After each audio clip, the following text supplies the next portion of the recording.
Welcome વિદ્યાર્થી મિત્રો, ફરી પાછા આપણે ધોરણ 11 નામું પ્રકરણ 7 રોકડમેળ અને તેના પ્રકારોની અંદર આગળ વધવા માટે ફરી પાછા આપણે વિડીયો નંબર 36ની અંદર મળીએ છીએ. ત્યારે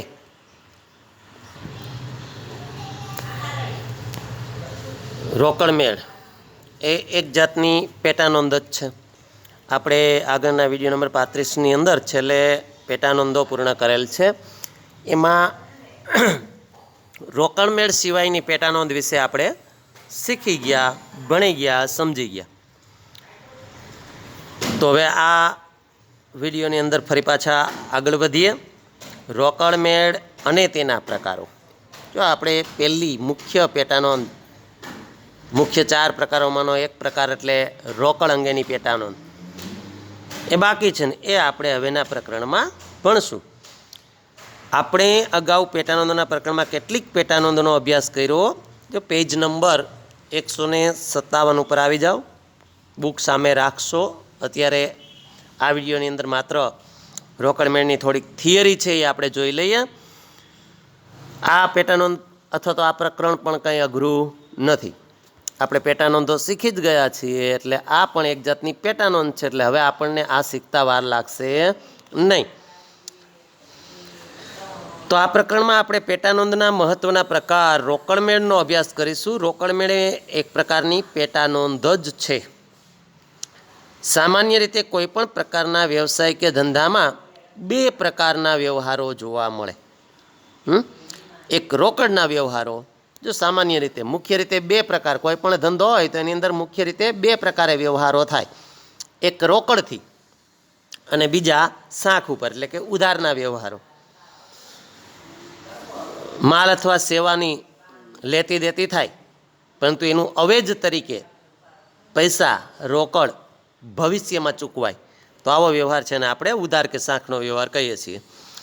સાખના વ્યવહારો પણ ભવિષ્યમાં રોકડ વ્યવહારોમાં જ પરિણમવાના છે. એટલે કે આજે કોઈ ઉધારથી માલ લઈ ગયો હોય એ પણ ભવિષ્યમાં તો પૈસા ચૂકવી આપશે જ. દાખલા તરીકે જો માલનું ઉધાર સાખ પર વેચાણ કરવામાં આવે તો તે હાલ પૂરતો સાખનો વ્યવહાર છે, પરંતુ ભવિષ્યમાં નિશ્ચિત સમયે તે વેચાણ માટે ઉપજ થાય જ છે, અને તે સમયે ઉધાર વ્યવહાર રોકડ વ્યવહારમાં પરિણમે છે.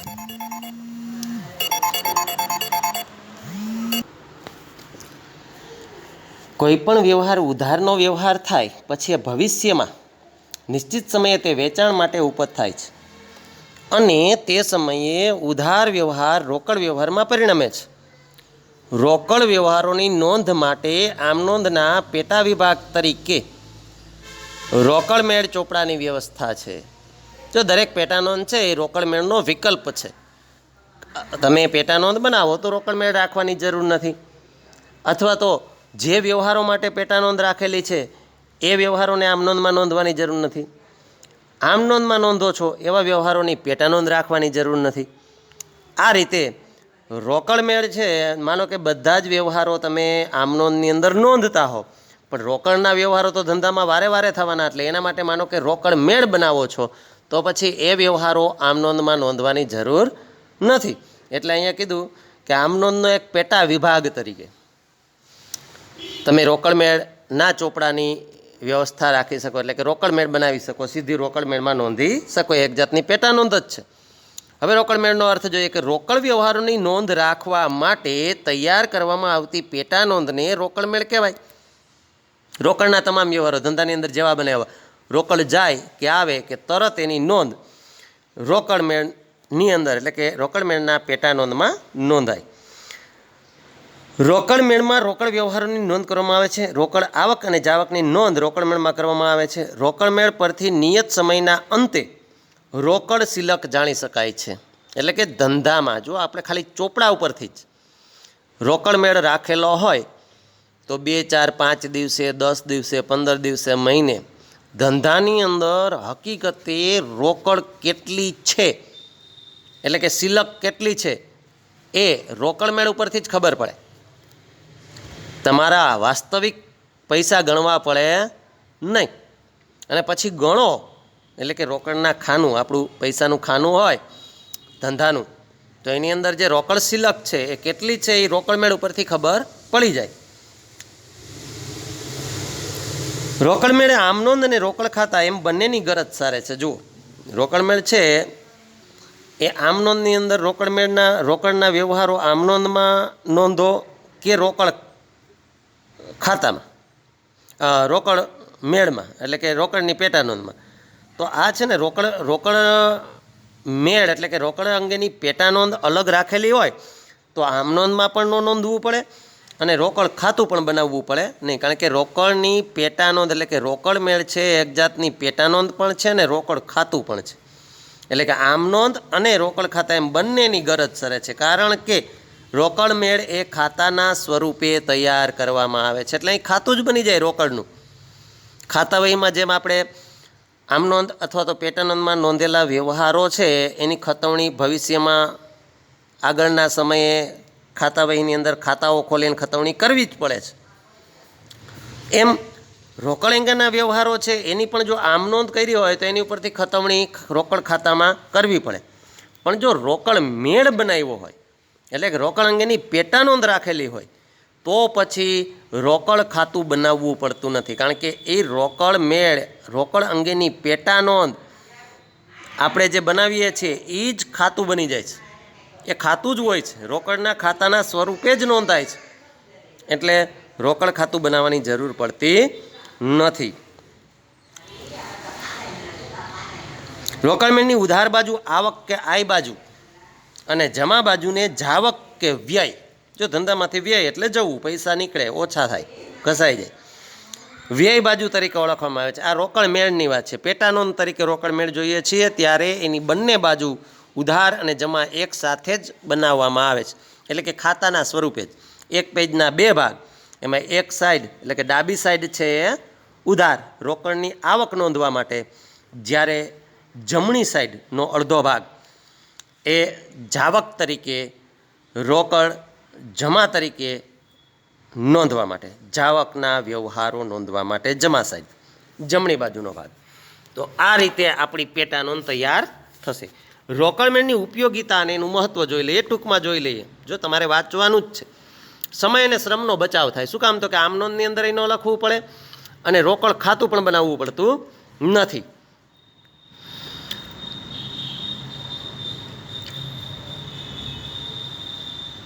એટલે કહી શકાય કે રોકડ મેળ આમ નોંધ અને રોકડ ખાતા બંનેની ગરજ છે. તેથી સમય અને શ્રમનો પણ બચાવ થાય. કારણ કે આમ નોંધમાં નોંધો, રોકડ મેળ બનાવવો અથવા તો રોકડ ખાતું બનાવવો અને નોંધો તો બંને જગ્યાએ નોંધવા માટે સમય પણ જોઈએ અને શ્રમ શક્તિનો પણ વ્યય થાય. તો આ એક જ જગ્યાએ બધું આવી જાય. શ્રમ વિભાજનનો લાભ. શ્રમ વિભાજન રોકડ મેળ આમ નોંધથી અલગ રાખવામાં આવતો હોવાથી તેને તૈયાર કરવાની જવાબદારી અલગપણે ચોક્કસ વ્યક્તિને સોંપી શકાય. જો તમે આમ નોંધ લખતા હો અને રોકડ મેળ બનાવો તો પછી અમુક વ્યવહારો આમ નોંધમાં નોંધાશે, રોકડના તમામ વ્યવહારો રોકડ મેળમાં નોંધાઈ જશે. એટલે બે વ્યક્તિઓ અથવા બેથી વધુ વ્યક્તિઓ કામ કરી શકે, એટલે શ્રમ વિભાજન થઈ શકે. રોકડ સિલક જાણી શકાય. રોકડ મેળ બનાવવાથી ગમે તે સમયે, જો હું તો ગમે તે સમયે કહું છું, અમુક સમયે નહીં, ગમે ત્યારે તમે ધંધાની અંદર કેટલી રોકડ સિલક છે જાણવા માગતા હો તો રોકડ મેળ ઉપરથી એ સિલક આપણને મળી શકે. ઉચાપતની જાણકારી મેળવી શકાય. ઉચાપત એટલે ઊંચું પદ નહીં હો. ઘણાને એમ લાગે ઊંચાપત એટલે ઊંચું પદ ને ઊંચા પગ ને એવું. એમ નહીં. ઊંચાપત એટલે કોઈને ખબર ન પડે એમ ધંધામાંથી રકમની ચોરી કરી લેવી અથવા ખોટી રીતે રકમ દર્શાવી અને જેને આપણે ટૂંકમાં કહીએ ચોરી, ભ્રષ્ટાચાર, જે કાંઈ કહીએ તે એને કહેવાય ઉચાપત. દરરોજ કે નિશ્ચિત સમયના અંતે રોકડ ખાતાની સિલક શોધવામાં આવતી હોવાથી, જો ધંધાની અંદર ઘણા બધા કર્મચારીઓ હોય, નાના ધંધાની વાત નથી કરતા, મોટો ધંધો હોય, 2, 4, 5 કર્મચારીઓ હોય અને માલિક હાજર જ હોય એવું જરૂરી નથી. ક્યારેક ક્યારેક કર્મચારીઓ પણ રોકડની લેતી દેતી કરતા હોય છે. તો ત્યારે કોઈ કર્મચારી છે એ છાની રીતે રકમ ખાનામાંથી પોતાના ખિસ્સામાં લઈ લે, ઘરે લઈ જાય, ખબર ન પડે. પણ રોકડ મેળ રાખતા હોય તો એવું બની શકે નહીં. કારણ કે રોકડ મેળની અંદર તમામ વ્યવહારો નોંધાયેલા હોય અને એની સિલક કાઢો તો જેટલી સિલક રોકડ મેળની અંદર આવે એટલા ખાનાની અંદર પૈસા હોવા જોઈએ ને હોય જ. આથી હાથ પરની વાસ્તવિક રોકડ સાથે તેને સરખાવી શકાય સિલક કાઢ્યા પછી. જો કોઈ ભૂલ કે રોકડની ઉચાપત થઈ હોય તો તરત જ ખબર પડી જાય. અને પાંચમું એનું મહત્ત્વ અથવા તો ફાયદો છે બેંક ખાતાનો સમાવેશ. રોકડ મેળ બનાવો તો આપણે જોયું કે રોકડ મેળના 3 પ્રકારો છે. સાદો એટલે કે 1 ખાનાવાળો રોકડ મેળ, 2 ખાનાવાળો એટલે કે વટાવ અને રોકડના ખાનાવાળો, બેંક અને વટાવના ખાનાવાળો, અને 3 ખાનાવાળો એટલે કે રોકડ, વટાવ અને બેંક. 3 ખાના ઉધાર બાજુ અને 3 ખાના જમા બાજુ હોય. તો એમાં આપણે અગાઉના ચેપ્ટરમાં છેલ્લે જોયું હતું કે રોકડ મેળ છે મોટાભાગે સામાન્ય રીતે બધા જ વેપારીઓ 3 ખાનાવાળો રાખે એટલે બધી જ પ્રક્રિયા એની અંદર થઈ જાય. કારણ કે બેંક દ્વારા થતા વ્યવહારો છે એ પણ એક જાતની રોકડના વ્યવહારો જ ગણાય. પણ બેંક સાથેના વ્યવહારો છે બેંકના ખાનામાં અને રોકડથી થયેલા વ્યવહારો રોકડના ખાનામાં નોંધવાના. એમ વટાવ છે એ કોઈને આપેલો વટાવ અને મળેલો વટાવ તો એ પણ એટલે કે રોકડ વટાવની વાત છે. રોકડની ચૂકવણી થતી હોય ત્યારે કોઈ વટાવ મળે, ઓછું ચૂકવવું પડે, આવું કાંઈ હોય તો એ વટાવના ખાનામાં નોંધી શકાય. એટલે આપણને એ પણ ખબર પડે કે કયા રોકડના વ્યવહારની સાથે કેટલો વટાવ મળેલો છે કે આપેલો છે. આમ 3 ખાનાવાળો રોકડ મેળ છે. એ બનાવતા હોવાથી ધંધાની જરૂરિયાત અને વ્યવહારોના સ્વરૂપ અને પ્રમાણ અનુસાર જુદા જુદા પ્રકારે રોકડ મેળ તૈયાર કરી શકાય. જો 3 ખાનાવાળો રોકડ મેળ રાખવામાં આવે તો રોકડ, બેંક અને વટાવ આમ 3 ખાનાઓ હોય છે ને 3 પ્રકારના વ્યવહારો એકી સાથે નોંધી શકાય. જેથી અલગ બેંક ખાતું પણ બનાવવાની જરૂર પડતી નથી. માત્ર 3 ખાનાવાળો રોકડ મેળ બનાવીએ એટલે રોકડ ખાતું અને બેંક ખાતું બંને આવી જાય અને સાથે સાથે વટાવ, આપેલો વટાવ અને મળેલો વટાવ છે એની વિગત પણ આપણને મળી જાય. હવે આવીએ મુખ્ય પોઈન્ટ છે ચોથો, રોકડ મેળના પ્રકાર. જો સહેલા છે, અઘરું કાંઈ નથી, ખાલી ખાનાઓ વધે અને ઘટે. વ્યવહારોની નોંધ તો પેટા નોંધના જે નિયમો અથવા તો આમ નોંધના જે નિયમો આપણે શીખા અને ખાતાના પ્રકારો પ્રમાણે જેમ નોંધ થાય એમ જ નોંધ થશે. માત્ર સ્વરૂપ બદલે જ. 1 ખાનું એટલે એમાં માત્ર રકમનું જ ખાનું હોય. રોકડના જ વ્યવહારો માત્ર નોંધાય. 2 ખાનાવાળો હોય તો આ 3 શબ્દો ઉપરથી 2 ખાના પડે. 3 શબ્દો છે રોકડ, બેંક અને વટાવ. તો એમાંથી કોઈ પણ 2 શબ્દો લેવાના. જો રોકડ અને બેંક, રોકડ અને વટાવ, બેંક અને વટાવ, આમ 2 ખાનાવાળા 3 પ્રકારે રોકડ મેળ બની શકે. હવે જેવી જરૂરિયાત, જેવો ધંધો, જેવા ધંધાની અંદર વ્યવહારના પ્રમાણ એ આધારે દરેક વેપારી પોતપોતાની અનુકૂળતા પ્રમાણે રોકડ મેળ બનાવતા હોય. તો અહીંયા હવે આપણે જોઈએ કે એક સાદો રોકડ મેળ. ચાલો સાદો રોકડ મેળ વિશે ચર્ચા કરીએ. તો સાદો રોકડ મેળ પેજ નંબર 158 ઉપર આવી જાઓ. સાદા રોકડ મેળમાં ફક્ત રોકડના જ વ્યવહારો નોંધવામાં આવે છે, જેમાં રોકડની આવક અને જાવક નોંધવામાં આવે છે. રોકડ મેળનું સ્વરૂપ ખાતા જેવું. ખાતું આવે એટલે 2 ભાગ, 1 પેજના 1 પન્ના ઉપર 2 ભાગ પડે. ઉધાર અને જમા સરખી રીતે સરખી જ વિગતો હોય. રેડી? હવે જુઓ, એની એક જ સાઈડ કોઈ પણ લ્યો, ઉધાર કે જમા, તો એની અંદર આપણે પેટા નોંધમાં જે નોંધતા હતા એટલી જ વિગત હશે. એ આકડે આપણે ફોર્મેટ જોઈએ એટલે ખબર પડશે. રોકડ ખાતું સાદા રોકડ મેળમાં ફક્ત રોકડની જ બાબતો નોંધાય, આવે અથવા જાય તો. રોકડ મેળનું સ્વરૂપ ખાતા જેવું હોવાથી તે 2 ભાગમાં વહેંચવામાં આવે છે. રોકડ મેળની ડાબી બાજુના ભાગને ઉધાર બાજુ કે આવક કે આય બાજુ તરીકે ઓળખાય છે. જ્યારે જમણી બાજુના ભાગને એટલે કે જમા સાઈડનો ભાગ વ્યય અથવા જાવક બાજુ તરીકે ઓળખવામાં આવે છે. રોકડ ખાતું એ માલ મિલકતનું ખાતું છે. જો રોકડ છે એ કઈ બાબત છે? તો કે માલ મિલકત. તેથી જ્યારે ધંધામાં રોકડ આવે તો ઉધાર બાજુ નોંધાય અને જો રોકડ જાય એટલે કે મિલકત જાય છે, રોકડ જાય એટલે મિલકત ગઈ, તો મિલકત અંગેના નિયમો, જાય તો જમા. તો રોકડ જાય તો રોકડ ખાતાની જમા બાજુ નોંધવામાં આવે છે. તેથી રોકડ મેળની ઉધાર બાજુને આય અથવા આવક બાજુ અને જમા બાજુને વ્યય અથવા જાવક બાજુ તરીકે ઓળખવામાં આવે છે અથવા દર્શાવવામાં આવે છે. રોકડની આવક કરતાં ક્યારેય જાવક વધારે હોતી નથી.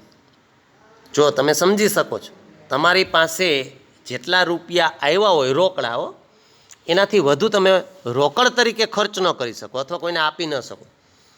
ચાલો તમને કોઈક 10 રૂપિયાની નોટ આપે ને તમે ખીચામાં મૂકી દો તો તમારા ખીચામાંથી રૂપિયા વધારેમાં વધારે કેટલા નીકળે? 10 જ રૂપિયા. 11મો રૂપિયો નીકળે નહીં. રોકડ તરીકેની વાત કરીએ તો એમ ધંધાની અંદર જેટલી રોકડ આવે એના કરતાં વધુ જાય નહીં. જેટલી આવી છે એટલી બધી વહી જાય તો રોકડ શિલ્લક કાંઈ રહે નહીં. પણ જો જેટલી રોકડ આવી છે એ બધીય ન જાય પણ એમાંથી થોડીક બાકી રહે, પડી રહે, તો એ શિલ્લક બને. એટલે કે કાં રોકડ આવી છે એ તમામ વહી જઈ શકે, એનાથી વધારે જાય નહીં, તો કોઈ શિલ્લક રહેતી નથી. પણ જેટલી આવી છે એના કરતાં ઓછી જાય તો જેટલા પડ્યા છે એ બધી શિલ્લક કહેવાય. એટલે રોકડની હંમેશા શું હોય તો શિલ્લક હોય અથવા રોકડ ખાતું સરભર. રોકડની કોઈ બાકી રહે નહીં. આવી એટલી બધી વહી ગઈ હોય તો બાકી ન રહે અથવા તો બાકી રહે, પણ કોઈ દિવસ આવેલ કરતાં વધુ જાય નહીં. એટલે કે માનો કે આવેલ વધુ હોય તો શું વધુ છે? ઉધાર બાજુ વધુ થાય. હંમેશા ઉધારનો રોકડ મેળની ઉધાર બાજુનો સરવાળો જ વધુ રહેશે અને પહેલાં આપણે એ જ સરવાળો કરશું.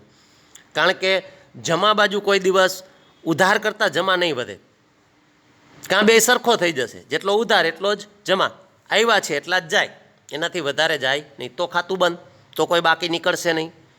અથવા તો ઉધાર વધુ હશે, જમા ઓછું હશે તો બાકી નીકળશે. તો જેટલું ઉધાર બાકી વધુ છે, જેટલા રૂપિયા આવ્યા છે એમાંથી જેટલા વયા ગયા એ બાદ કરી દઈએ તો જેટલા વધે એ શિલ્લક થાય.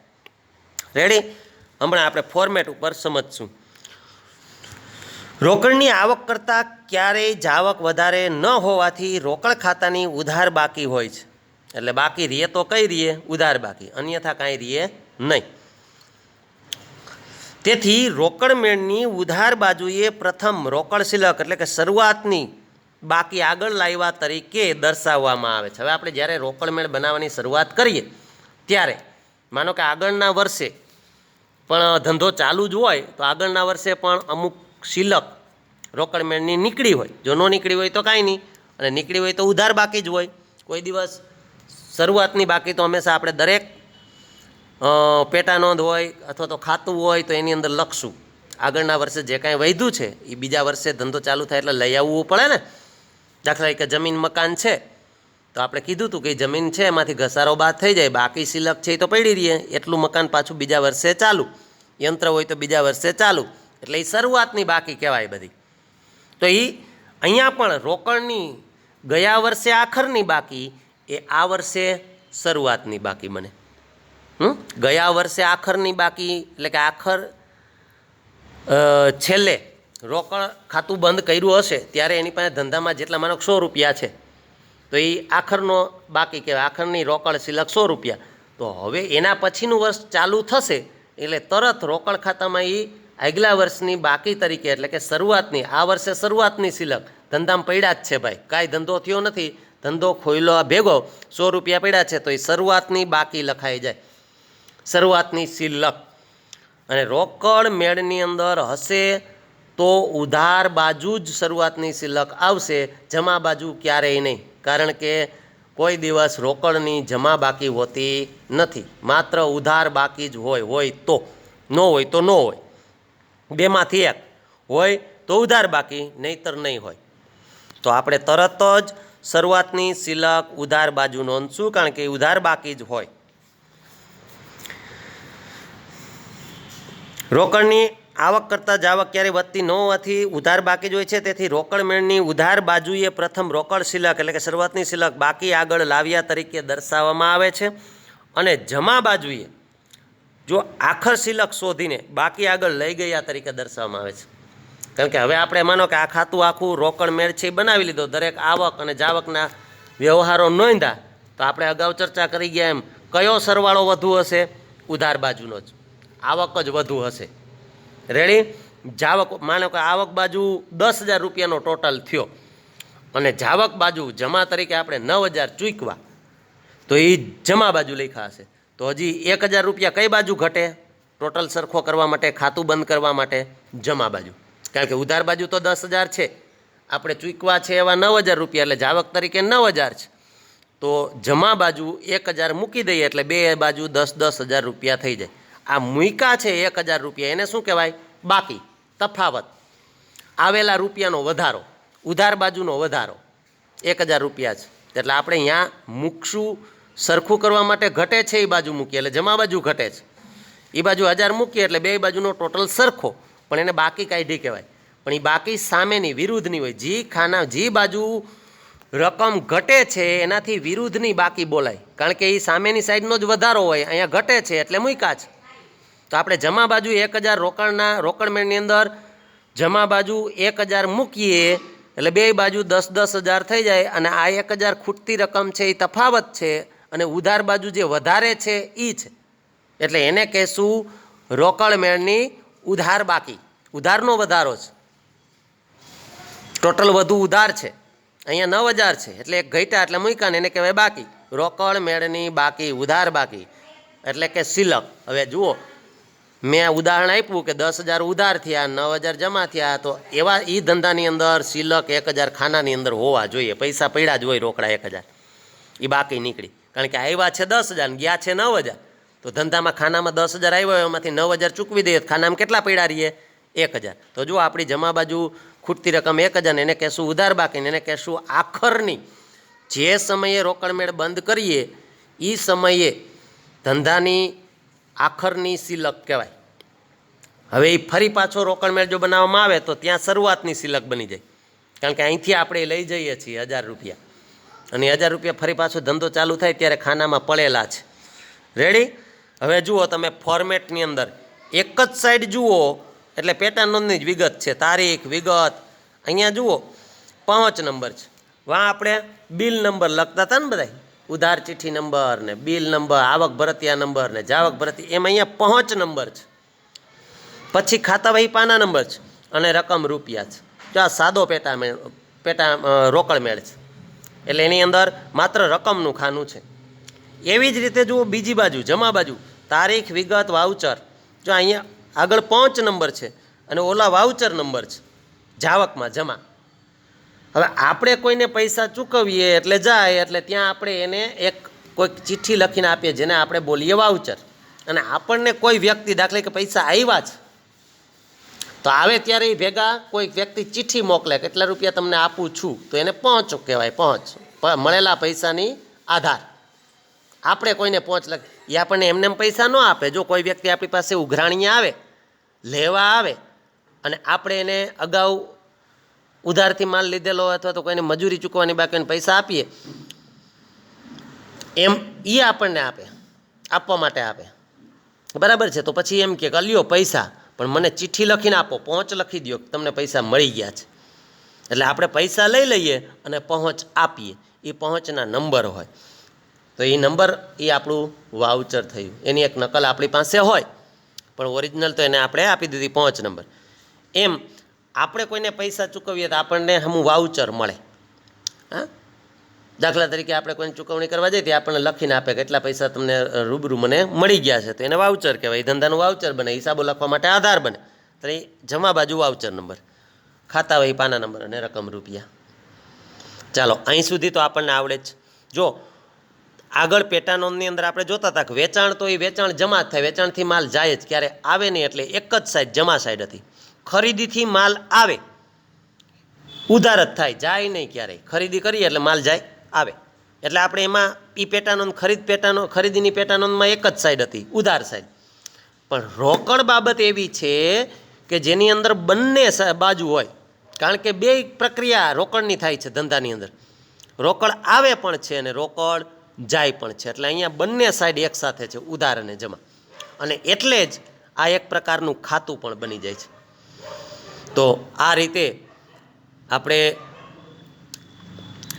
રોકડ મેળ એની અંદર એના મહત્ત્વ કેટલા ખાનાવાળો હોય, સાદો રોકડમેળ એટલે શું, કઈ રીતે એમાં નોંધ થાય એ હવે સમજશું, પણ એની બાકી, શરૂઆતની બાકી શું, આખરની બાકી કેમ નીકળે, આ રીતે આપણે થોડોક અભ્યાસ કરી અને એની અંદર આગળ વધવાનો પ્રયત્ન કર્યો. હવે મળશું ત્યારે હકીકતે રોકડમેળની અંદર કેમ નોંધ થાય છે, એની વિગતો છે, એની અંદર શું શું આવે, તારીખ, વિગત, ખાતા વેપારના નંબર, એની આપણે આછી ચર્ચા તો કરી જ, છતાં આગળ વધશું ત્યારે 159 પેજ ઉપર આપણે આગળ વધશું. અત્યારે વિડીયો નંબર 36ની અંદર અહીંયા અસ્તુ આવજો. રોકડમેળ એ પણ એક જાતની પેટા નોંધ જ છે. કોઈ એક વ્યવહાર બને એટલે કોઈ એક બાજુ નોંધાશે, કાં આવક હશે તો ઉધાર બાજુ નોંધાશે, જાવક હશે તો જમા બાજુ નોંધાશે. માત્ર એના ખાનાઓવાળા રોકડમેળને આપણે સમજવાનો છે માત્ર.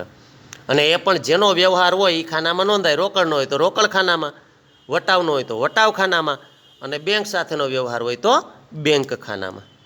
બસ આટલું આપણને આવડી જાય એટલે રોકડમેળ બહુ અઘરી વસ્તુ નથી. તો ચાલો આવજો, ફરી પાછા આપણે વિડીયો નંબર 37ની અંદર મળશું ત્યારે અહીંથી આગળ વધશું. અસ્તુ, આવજો.